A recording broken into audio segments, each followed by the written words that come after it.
Tom car चलाने के लिए तरस रहा था, इसलिए उसने चोरी करने का इरादा करता है।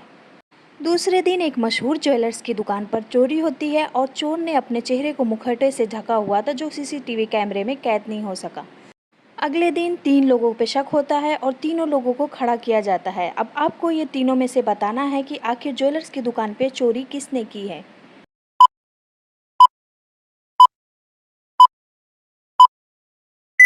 तो ये चोरी सेकंड नंबर वाले लड़के ने की है, क्योंकि इसके हाथ पे वही स्टार का निशान है जो चोर के हाथ पे था। एक गांव में 2 बंगले थे। वो दोनों बंगले में से एक बंगला भूतिया बंगला था और गांव वाले लोगों में से कोई भी नहीं जानता था कि ये दोनों बंगले में से कौन सा बंगला भूतिया बंगला है, इसलिए ये दोनों बंगले से वो लोग दूर रहा करते थे।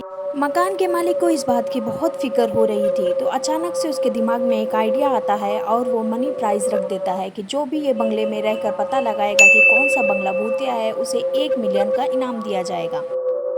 ये खबर गांव में रहने वाले 2 दोस्त को मिलती है और वो लोग रात में रुकने का फैसला करते हैं। दोनों लोग रात में रुक जाते हैं और दोनों बंगले पर नज़र रखते हैं। पूरी रात नज़र रखने के बाद उन्हें पता चल ही जाता है कि दोनों में से कौन सा बंगला भूतिया है। अब इधर आपको बताना है कि ये दोनों बंगले में से कौन सा बंगला भूतिया है। तो आपके टाइम शुरू हो जाते हैं और आपको पहले ही कमेंट में लिख देना है। तो इधर पे दूसरे नंबर वाला बंगला भूतिया है, क्योंकि यहाँ जो पैरों के निशान है वो उल्टी दिशा में जा रहे हैं। कुछ रहस्यमय जीव जैनी का अनुसरण कर रहे थे।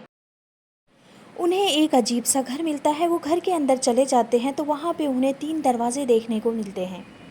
पहले दरवाजे पे लिखा रहता है कि वैम्पायर ये दरवाजे के पीछे है, तो आप अगर इधर से जाएंगे तो वो आपका खून पी जाएगा। दरवाजे पे लिखा रहता है कि अगर आप इधर से जाते हैं तो ये दरवाजे के पीछे लाश है और वो आपको कच्चा चबा जाएगी।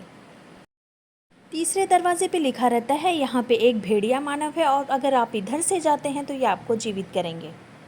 यहाँ पे रहस्यम अपने लिए कौन सा दरवाज़ा चुनेगा, आप लोग भी जल्दी से कमेंट में बता दीजिए।